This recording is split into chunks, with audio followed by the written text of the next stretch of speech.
চারজন নামি দামি ফেরেশতা বসবাস করতেছে। জিবরাইল আলাইহিস সালাম, মিকাইল আলাইহিস সালাম, ইসরাফিল আলাইহিস সালাম, আজরাইল আলাইহিস সালাম। একটা লোককে যদি জিজ্ঞাসা করে বলেন তো এই চারজন ফেরেশতা এই মানব দেহের মধ্যে কোন জায়গায় আছে, কবর পাবেন, হাত তোলেন তো, পারবেন?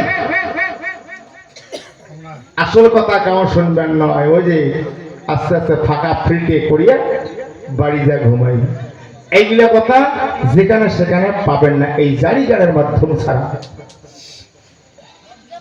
জিবরাইল, মিকাইল, ইসরাফিল, আজরাইল আমার শরীরের মধ্যে আছে। তাই ভালো করে শোনার জন্য চেষ্টা করো, বোঝার জন্য চেষ্টা করো।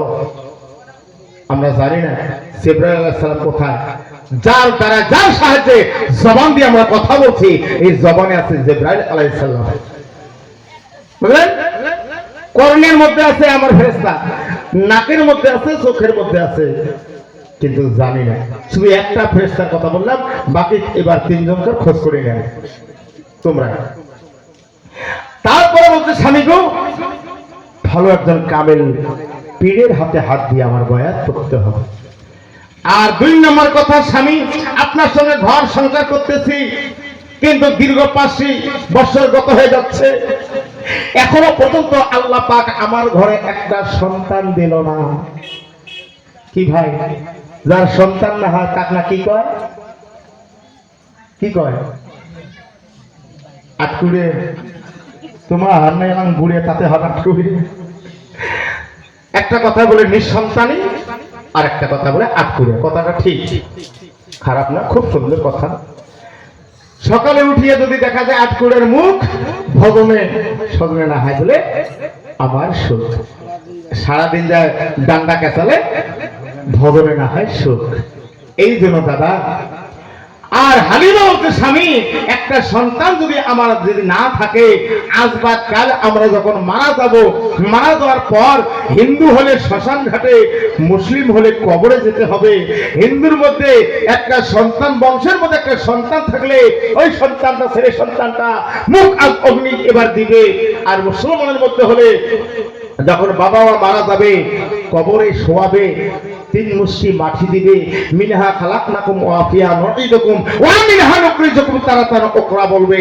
ওগো স্বামী, একটা আমার সন্তানের প্রয়োজন, এখনো সন্তান হলো না, আমার মনে যে কত দুঃখ বেদনা।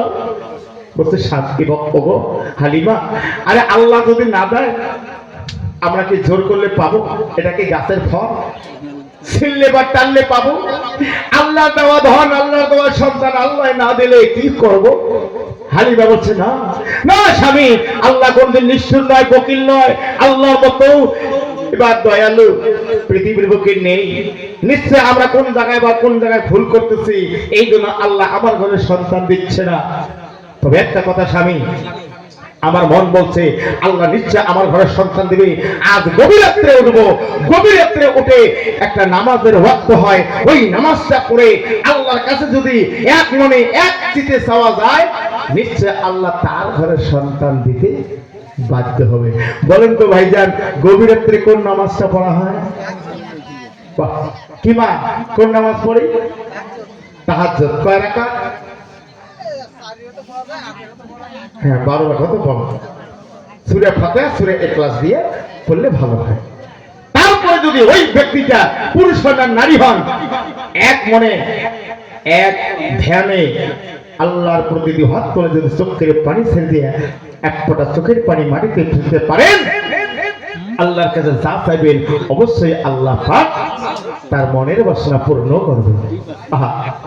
গভীর রাত্রে উঠলেন স্বামী স্ত্রী দুইজনে। হালিমা তার স্বামীকে অজু বানাই দিল। তখন অজু বানার পরে এবার ঘরের মধ্যে হয় যাই নামাজ পিছাইয়া স্বামী স্ত্রী দুইজনে নামাজে দাঁড়ায়। ইন্নী ওয়াজ্জাতু পাঠ করার পরে স্বামী স্ত্রী দুইজনে নামাজ, এবার দেখো তাহাজ্জুদের নামাজ পড়তেছেন এক মনে। তাহাজ্জুদের নামাজ পড়ে আল্লাহর দরবারে দুই স্বামী স্ত্রী এবার দেখো 2 হাত তুলে কাঁদছে, জারে জারে ইয়া মাবুদ তোমার দরবারে হাত তুলে সিদ্ধসনা প্রশংসা করি। রব্বানা জালামনা আনফুসানা ওয়া তাগফির লানা ওয়া তারহামনা লানাকুনান্না মিনাল খাসিরিন। আল্লাহ আমার জিন্দেগীর গুনাহ মাফ করে দাও, আমাকে একটা সন্তান দাও, আমরা একটা সন্তানের কাঙ্গালিনি, আমাকে একটা সন্তান যদি দাও আল্লাহ, এই নামাজের যাই নামাজের মশলায় বসে আমরা তোমার দরবারে হাত ধরে ওয়াদা করব, যদি আমার গর্ভে একটা সন্তান আসে, আমরা স্বামী স্ত্রী দুজনে মিলে তোমার প্রিয় দোস্ত হাবিব জনাবে রাসূল সাল্লাল্লাহু আলাইহি সাল্লাম হযরত মুহাম্মদ মুস্তাফা সাল্লাল্লাহু আলাইহি সাল্লাম যে মদিনায় শয়ন করেছে, আমরা সেই মক্কা এবং মদিনায় হজ করতে যাব, এটা আমরা ওয়াদা দিচ্ছি। যখন আল্লাহর নবীর কথা বললেন, আল্লাহর দোস্তের কথা বললেন, আমার নবীজির কথা বললেন, ও মা বোনেরা ভাইজানেরা, আল্লাহ পাক সঙ্গে সঙ্গে তার দোয়া কবুল করে নিলেন। দেখছেন, মুহাম্মদের নাম, মুহাম্মদের ওসিলা ছাড়া কারো পার হবার উপায় নেই। আল্লাহ পাক যখন তার দুই জনের দোয়া কবুল করে নিল, সেই রাত্রিতে দেখো কি ঘটনা ঘটিল। বাবা থাকেন সবাই ধরে যত পুরুষ নারী,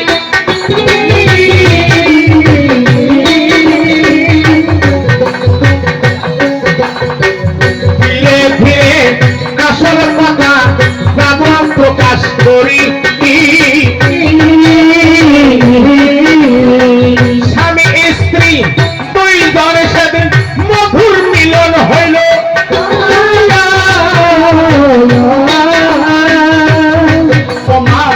আল্লাহ পাক হালিমার গর্ভে একটা সন্তান পাঠিয়ে দিল।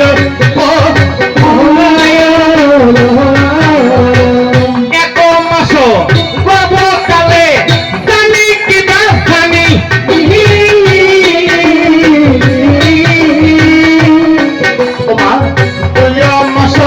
গর্ভকালে লবির কানা কানি, তিন মাস গর্ভের সন্তান রক্তে পাবে খোলা।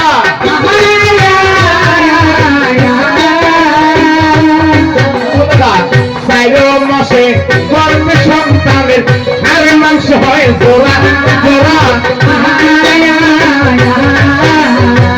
5 মাস গর্ভের সন্তান পঞ্চফুল ফোটে।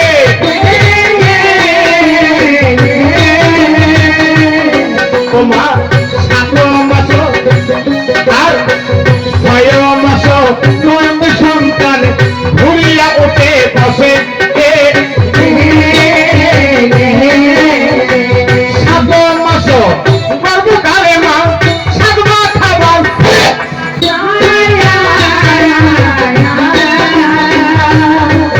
8 মাস গর্ভে সন্তানের অষ্টবস্ত্র হয়। 9 মাসে গর্ভকালে মা নবরঙ্গ স্থিতি।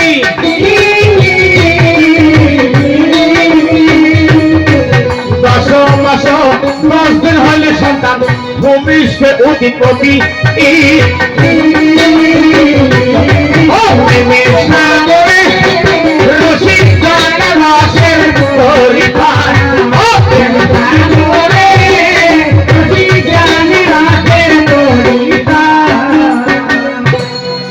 দেখছেন। এবার দেখো তোমরা এগুলো সবাই থাকবেন ধৈর্য ধরি। মা এবং মসি তোমাকে বুঝাতে গামর যাবা নাকছে ধসি। 1 মাসের গর্ভে সন্তান জানি কিংবা জানি, 2 মাসে গর্ভকালে মা লোকের কানা কানি, 3 মাসে গর্ভে সন্তানের রক্তে বাঁধে ঝোলা, 4 মাসে গর্ভে সন্তানের হাড়ে মাংস হয়ে জোড়া। এই যে সন্তান স্থিতি নিবেন একটু খালি, বুঝছেন তো? 1 মাস 2 মাস 3 মাস গেল, এলা মা হালিমার মাস ঋতু বন্ধ হয়ে গেল। স্বামীর কাছে বলছে, স্বামী গো, ও স্বামী, আল্লাহ আমার মনের বাসনা পূর্ণ করেছে, আপনি সন্তানের বাবা হতে চলছেন, আমি সন্তানের মা হতে চলছি। দেখছেন? এখন স্বামী স্ত্রী দুজনে মহা খুশি হলেন। 4 মাস 5 মাস যায়, তখন হালিমা স্বামীর কাছে কয়, ও স্বামী গো, আপনার কি মনে আছে, আপনার কি স্মরণ আছে, সেদিন যায় নামাজে বসে তাহাজ্জুদের নামাজ পড়ে আল্লাহ দরবারে আমরা কেঁদে কেঁদে বলছি, মাবুদ গো, আমার ঘরে যদি একটা সন্তান দাও, আমার গর্ভে যদি একটা সন্তান দাও, তোমার প্রিয় বন্ধু, তোমার প্রিয় দোস্ত, তোমার প্রিয় হাবিব হযরত মুহাম্মদ মুস্তাফা সাল্লাল্লাহু আলাইহি সাল্লাম মক্কা এবং মদিনায় শুয়ে আছেন, আমরা পবিত্র মক্কা এবং মদিনায় হজ করে আসব। হ্যাঁ বিবি, কথা তো আমার খেয়াল আছে। স্বামী গো, এখন তো আল্লাহ আমার কথা শুনছে, আমার মনের বাসনা পূর্ণ করতে চলছে, এখন আমার ওয়াদা তো আমার পালন করতে হবে। আল্লাহর নবী হাদিসে বর্ণিত করে গেছেন, যে ব্যক্তি ওয়াদা দিয়া ওয়াদা ফেল করবে, ওয়াদা পালন করতে পারবে না, ওই ব্যক্তির জন্য জান্নাত হারাম করে গেছে। দেখছেন কত বড় কথা। আর আমার তো মানুষ এবার বড় বড় ধনী গুলিয়া কামলা নাই নিয়ে, ভাই বাজার দ্বারা দেখা করে ফাঁসে দিন, বাজার যায় এদি উদি উঠছে, ওই গাড়ি চড়ার পাত্তায় আর করে টাকা দেখে। হ্যাঁ, এটা ওয়াদা দিয়ে, এটা বলে ওয়াদা ভঙ্গন করা। আমি একটা আত্মীয়র বাড়ি যাব, কথা দিলাম যদি আল্লাহ কোনো বিপদ না দেয় যাবো, বিপদ তো নাই, তার গেলাম না, এটা অত ওয়াদা করে ওয়াদা ভঙ্গন করা। যাই হোক, স্বামীকে যখন এই কথা বললেন, বলা মাত্র বলছে, হ্যাঁ বিবি, আমার তো মক্কা মদিনায় যেতে হবে, কিন্তু বিবি আমার কাছে যে অত টাকা পয়সা নেই, 7 সমুদ্র 13 নদী পাড়ি দিয়ে যেতে হবে। বর্তমান যুগের মতো নয়, আগে স্টিমারে চড়ে যেতে হতো। হ্যাঁ, কিন্তু আমার কাছে তো টাকা পয়সা নেই। না না স্বামী, আপনি চেষ্টা করেন, যদি ওয়াদা করে ওয়াদা পালন করতে না পারি, আল্লাহর কাছে আমরা বেঈমানি হয়ে যাব, আমার কোনোদিন জান্নাত বা বেহেশত বা স্বর্গ আমার কপালে জড়বে না। এইভাবে বলতে বলতে 5 মাস 6 মাস 7 মাস 8 মাস চলে যায়। আস্তে আস্তে টাকা পয়সা জোগাড় করতে করতে এবার সুলতান আনসারীর টাকা হয়ে গেল। এদিক মধ্যে হজে যাবে, এই তো সামনে জেল হজ মাস আসতেছে। ওরে প্রাণের ভাই, জেল হজ মাসের 10 তারিখে যাওয়ার জন্য প্রতিশ্রুতি এবার হলো তাই। শুক্রবার জুম্মার নামাজ পড়ে ওখানে দেখো, হাই স্বামী স্ত্রী দুজনে যাবে মক্কা মদিনায়। আরে এদিন মধ্যে শুক্রবার দিন ঘরে আসিল, জুম্মার নামাজ এবার পড়া হয়ে বাড়িতে ফিরিল। বাড়িতে ফেরার পরে বেডিং পত্র ওইনা যে বান্ধিয়া, স্বামী স্ত্রী যখন যাবে মক্কা মদিনায় চলিয়া, প্রথম যেতে হবে আরব সাগরে, ওইনা দেখো হাই স্টিমারে এবারে চলে পাড়ি দিয়ে যেতে হবে ওইনা মহাদরিয়ায়। ওই সাগর আরব মহাসাগর পাড়ি দিয়ে যেতে হবে। কিন্তু বেডিং পত্র বান্ধিয়া নিল সতী হালিমা। ওইনা তখন যাইয়া হালিমা বলছি, ওগো স্বামী, আমি তো অসুস্থ অবস্থা, এই সামানপত্র কেমন করে যাব ধরিয়া। তখন বলছি, দিদি একটা কাজ করলে হয় না? কি, যে আমার বাড়িতে দীর্ঘ 5 বছর ধরে যে বাহারাম ভাইটা বিনা পয়সা বিনা টাকায় গোলামি করতেছে, সে তো এখন আমার নিজের ভাইয়ের মতন হয়েছে, তার তো কোনো খারাপ ব্যবহার দেখি নাই, তাকে দেখি বলে দেখি, সে যদি আমার সঙ্গে মক্কা মদিনা হজ করতে যায়, তারও আমরা নেকি বা পুণ্যের সওয়াব একটু পাবো। আমার ওসিলা যদি ওই গরিব ভাইটার হজ হয়ে যায়, সেও আল্লাহর জান্নাতি হয়ে যায়। হ্যাঁ, দেখো তো জিজ্ঞেস করে, যেই বাহারামক জিজ্ঞেস করলেন, ভাই আমরা তো আজকে মক্কা মদিনা হজ করতে যাব, তুমি আমার বাড়িতে থাকবে না আমার সঙ্গে যাবে? বাহারাম বললে মনে মনে, আল্লাহ, যার জন্য দীর্ঘ 5 বছর ধরে বিনা পয়সায় বিনা টাকায় গোলামি করতেছি, যে হালিমাকে আমি প্রেম ভালোবাসা দিয়ে তাকে নিয়ে ছিনিয়ে নিয়ে চলে যাব, সে যদি না থাকে আমি কার মশলায় কার জন্য পড়ে থাকবো? বলে, ভাই আমিও তোমার সঙ্গে যাব। যাবি তো? যে হ্যাঁ। তাহলে রেডি হয়ে নেই, গোসল করলো, রেডি হলো।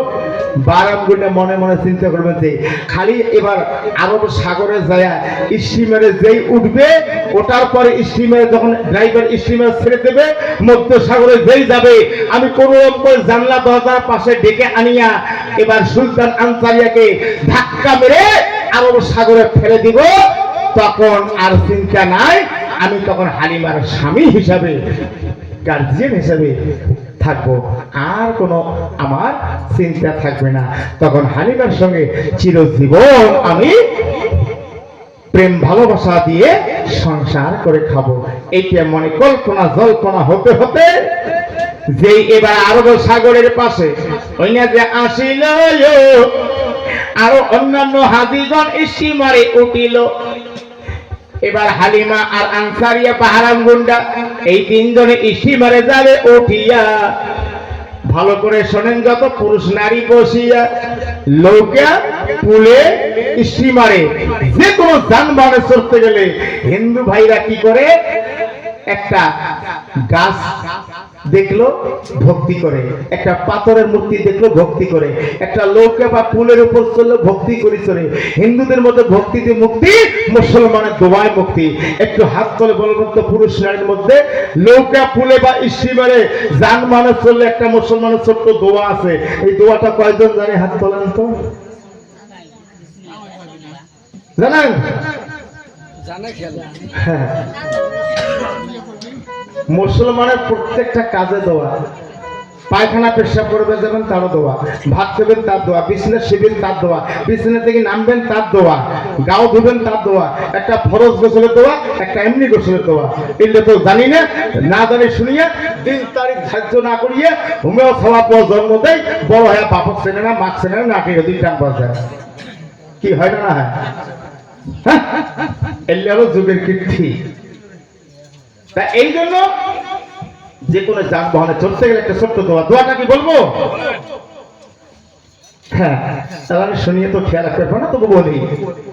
এই দোয়া পাঠ করে যদি কোনো মুসলমান যে কোনো যানবাহনে চড়ে অ্যাক্সিডেন্টে মারা যান, ওই ব্যক্তিকে আল্লাহর হাওলাতে চলে গেলেন, তোমার কোনো হিসেব হবে না। দেখছেন? আর আমরা তো দোয়া খেলায় খেলায় হারিয়ে দিচ্ছি। ছোট্ট একটা দোয়া, দোয়াটা শুনে যান। বিসমিল্লাহি মাজরিহা ওয়া মুরসাহা ইন্না রাব্বি লাগাফুরুর রহিম। ছোট্ট বিসমিল্লাহি মাজরিহা ওয়া মুরসাহা ইন্না রাব্বি লাগাফুরুর রহিম। একটা বাড়িতে আগুন লাগছে, আগুনটা দাউ দাউ করে উঠতেছে। একটা মুসলমান ভাই পাঠ করে একটা দোয়া আছে ছোট্ট, এই দোয়াটা পাঠ করে 7 বার বা 3 বার পাঠ করে একবার পানিতে ফুঁক দিয়া এই বালতির পানিটা দিবেন আগুনে ফেলে। আগুন যতটুকু প্রথমে পুড়ছে আর দ্বিতীয়তে আর আগাইতে পারবে না। এই দোয়াটা নাযিল হয়েছিল যেদিন ইব্রাহিম খলিলুল্লাহকে আগুনের কুণ্ডে ফেলে দিয়েছিল। আল্লাহ হুকুম করছে, জিবরাইল যা ওই ইব্রাহিমের কর্ণে এই দোয়াটা শিখিয়ে দিয়েছে। যেই দোয়াটা শিখাইছে, আগুন নিভিয়ে ভস্ম হলো, বেহেশতের ফুল বাগিচার ভিতরটা হয়ে গেল। খবর জানেন? আরে মুসলমান আমরা এগুলা দোয়া কালাম জানিয়ে না। নাম হচ্ছে শরীয়তটারি, শরীয়তের কর্ম করতে না পারে। ভালো করে শুনে যান, ছোট্ট একটা দোয়া, বিসমিল্লাহির রহমানির রহিম। প্রথমে বিসমিল্লাহ পড়তে হবে। হিন্দুর মধ্যে একটা বিস্মরণ, আমার মুসলমানের মধ্যে বিসমিল্লাহির রহমানির রহিম। যে কোনো কাজ করবেন পুরুষ নারী, বিসমিল্লাহির রহমানির রহিম। কুল ফাইয়া বারাদাউনা রাকুম ওয়া সালামুন আলা ইব্রাহিম। মুখস্থ করতে পাবেন না, লেখা ছাড়া। এই যে ছোট্ট দোয়া, এইরকম করে যখন সুলতান আনসারিয়া দোয়া পড়লো, হালিমা দোয়া পড়লো, বাহারাম গুন্ডা ওরা তো দোয়া কালাম কিছুই জানে না। সবসময় তার মনে আশা, কতক্ষণে করতে পারি হালিমার সঙ্গে প্রেম ভালোবাসা। দেখছেন? কুম্বলা খালি হালিমার সঙ্গে প্রেম ভালোবাসা করতে পারি। দাদা, প্রেম ভালোবাসাটা এবার সহজ ব্যাপার নয়। দুইটি মন এক যতক্ষণ হবে না, ততক্ষণ প্রেম ভালোবাসা হবে না। তাই কবি বলছে কি জানো? ও যেমন লোহার সঙ্গে, ও বন্ধু, এই কাষ্ঠের প্রীতি জলে ভাসে দুইজনা। ওরে দুইটা মন এক না হলে কোনোদিন প্রেম ভালোবাসা চলে না। কি দাদা খালি একটা লোহার ওই যে খিল বলে না তার কাটা, তার কাটা তোমার প্রিয় তার কাটাটা পানি যদি ফেলে দেন বা জল ফেলে দেন তার কাটাটা তলাইবি না ভাসবে কোন তো তলবেন না কিমে তলবেন না। আর একটা কাঠের সাথে যদি খিলটা মারি দেওয়া যায় যদি ফেলে দেওয়া যায় আর তলাইবে কি ভেজন তলাইবে আরো। এই জন্য স্বামী স্ত্রী দুইটা আত্মা দুইটা মনে এক হতে হবে। যেমন তার কাটা ওই কাঠের সঙ্গে গাড়ি থয় অমন হয়ে থাকা হবে। তাই শোনে যা ও যেমন লোহার সঙ্গে ওই কাশির পীর বন্ধু জলে ভাসে দুজনা। এই মুক্তির কথায় দাদা প্রেম ভালোবাসা চলে না। যেমন লোহার সঙ্গে জল ভাসে দুজনা মুক্তির কথায় ভালোবাসা চলে না। যেমন লোহার সঙ্গে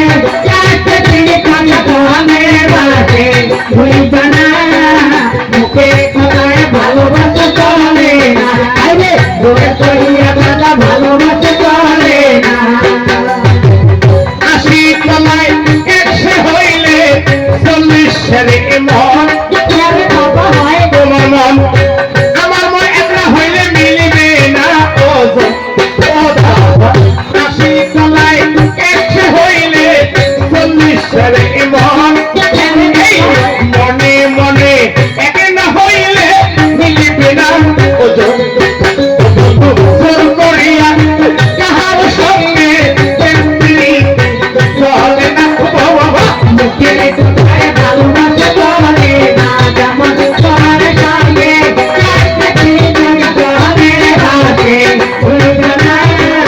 মুখের কথায় ভালোবাসা চলে না। ভালোবাসা চলে না।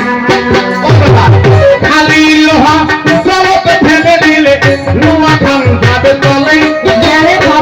গাছের সঙ্গে খিলি মারিয়া দিলে দুজনে ভাসবে জলে। খালি লোহা পানিতে ফেলে দিলে লোহা খান যাবে তলে। গাছের সঙ্গে খিলি মারিয়া দিলে দুজনে ভাসবে জলে। লোহা গাছে নৌকা বানাইয়া প্রীতি করি চলে দুইজনা মুখের কথায় ভালোবাসা চলে না। যেমন লোহার সঙ্গে জলে রাখে মুখের কথায় ভালোবাসা চলে না। ভালোবাসা চলে না।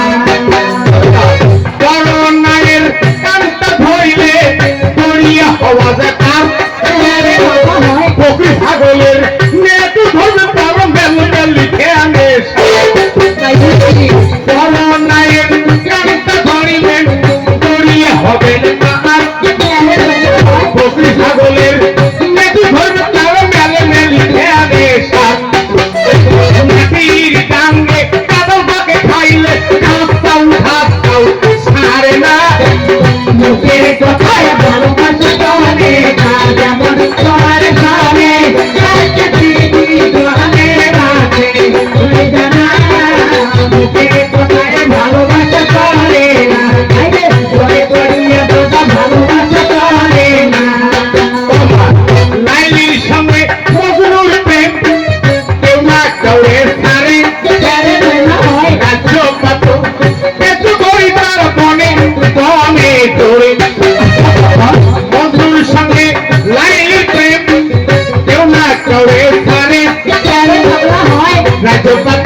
ওই জানা মুখের কথায় ভালোবাসা বলে না তাইলে জোরে করিয়া দাদা ভালোবাসা বলে না আইয়ুব নবীর সঙ্গে প্রেম করছে রহিমাই 18 বছর স্বামীর দেহটার কিয়া ও পায় খায় আইয়ুব নবীর সঙ্গে প্রেম করছে রহিমাই স্বামীকে নিয়ে না রহিমা অনেক চলে যায় 18 বছর খেদমত করেছিল বিবি রহিমা মানুষের দ্বারে বাড়ি বাড়ি বাড়ি ভিক্ষা করি এখন স্বামীর জীবন বাঁচাইয়া রাখছে বিবি রহিমা নারী এইরকম স্বামী ভক্ত ওজন হবে সতী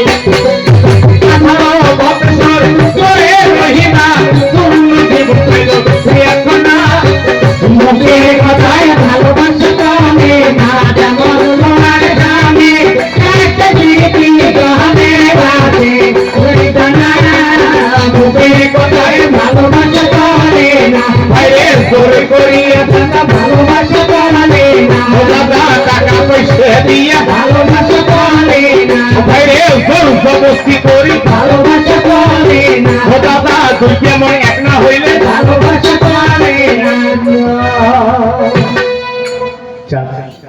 অনেক গান আছে কিন্তু বর্তমান মানুষ টিকে থাকতে পারে না কি ভাই কাকা ইতি দুগলে অতি চাইকুনা অতি ছয়গুনা মধ্যগান ফাঁকারে ফাঁক কয়েকড়ে ফাঁকা মানুষগুলো একজোটে থাকলে অনেক ভালো লাগে গায়কের খোরাক হচ্ছে দর্শক অতি কলা থুপো চারটে অতি ভুঁইবাড়ি চারটে অতি এবার ফরস্ট ভিজে দুইকে একটি যে চাপা চাপি হয়ে আসবে না গোটো হয়ে আসবে তা না মনে একটি এসে বোধ একেবারে গরম লাগে মশা কামড়ায় তা যাই হোক যাই যেটা এখন থাকো তোমার যদি ভালো লাগে থাকো কথাগুলো ভালো করে বোঝার চেষ্টা করো শোনার চেষ্টা করো যখন এবার দেখো হালিমা আনসারিয়া দোয়া পাঠ করে স্টিমারে উঠিল বাহারাম গুন্ডা এবার মনে মনে ভাবতে লাগিল আমি তো দোয়া কালাম কিছুই জানি না মনে বড় আশায়া ওই সুলতান আনসারীকে ধাক্কে ফেলে মারিয়া হালিমার সঙ্গে করব প্রেম ভালোবাসা এইটা মনে আশা কল্পনা করিয়া স্টিমারে উঠিল ওঠা মাত্র আরশ থেকে আল্লাহ এবার বেজার হইয়া গেল সর্বনাশ এই বেঈমান শয়তানটা যখন স্টিমারে উঠিল ওই না তখন হয় উপর থেকে আল্লাহ পাক বেজার হইয়া যায় স্টিমারের ড্রাইভার যখন স্টিমার ছেড়ে দিল মধ্য সাগরে যখন স্টিমারে চলে গেল বাহারাম গুন্ডা ডাকিতেছে সুলতান আনসারিয়াকে ওই না ইশারা করে এসো ভাই একটা কথা বলিব তোমারে বাহারাম গুন্ডার ডাক শুনিয়া সুলতান আনসারিয়া ওই সিট থেকে এবার ওই হালিমার পাশ থেকে বা হালিমার বগল থেকে যখনই আসবে চায় হালিমা পেছন থেকে জামা ধরে টানিয়া বসায় যাইও না ওগো প্রাণ স্বামী আরে এই ইসিমারে বসে আল্লাহর জিকির করো তুমি আর আমি আল্লাহর জিকির করতে করতে যাব মক্কা এবং মদিনা শহরে জিকির হয় আল্লাহ রাজি এই জগৎ মাঝারে যার ভিতরে জিকির নাই যার ভিতরে জিকির নাই তার ভিতরে শয়তান বিরাজমান করতেছে যার কলবে জিকির নাই শয়তান তার কলবটা জমে পরিণত করে দিয়েছে তার কলব পরিষ্কার নাই তার কলব পরিষ্কার থাকবে না আল্লাহ যেখানে বসবাস করতে পারবে না ওই ব্যক্তির জন্য জান্নাত হবে না বুঝতে পারছেন ভালো করে শুনে স্বামী বসেন আমার জিকির করতে করতে পার হয়ে যাবে সঙ্গে সঙ্গে এবার মধ্য সাগরে স্টিমারখানা চলে গেল আল্লাহ আল্লাহ পাক সেদিন একটা কি গজব দিল, উত্তর পাশে কালো ঘুটঘুটা মেঘ ছড়াইলো, হয় গুড় গুড় করে ডাকতে ডাকতে ওই না দরিয়ার মাঝে কি এমন করে দমকা হাওয়া ওই নাই উঠে গেল, সাগরের পানি ঢেউয়ে ঢেউ হয়ে গেল। 20 ফুট 24 ফুট আপডাউন করতেছে সাগরের পানি, ঢেউ ঢেউ হায়। স্টিমার খানা তোলে আর আশ্রয় আশ্রয় আর তোলে তোল পার করে যায়। স্টিমারের ভিতরে যত যাত্রীগণ ছিল সবাই তখন আল্লাহকে ডাকিতে লাগিল। এদিক মধ্যে বাহারা মুন্ডা হালিমার কাছে যখন হালিমার হাত ধরিতে যায়, হঠাৎ স্টিমার খানা মধ্য সাগরে বাষ্প হইয়া সৌসে হইয়া গেল। মধ্য সাগরে স্টিমার খানা পেটে চৌচির হয়ে গেল। কোন হাদি কোথায় যে গেল, কোন যাত্রী কোথায় এবার ডুবে গেল, মারা গেল, কে কার খোঁজ খবর করে? মা হালিমার সাথে গর্ভবতী অবস্থায় ওই স্টিমারে আর থাকতে পারলেন না। সাগরের পানিতে মা হাবুডুবু খাওয়া শুরু করল। যখন মা সাগরের পানিতে হইয়া পড়ে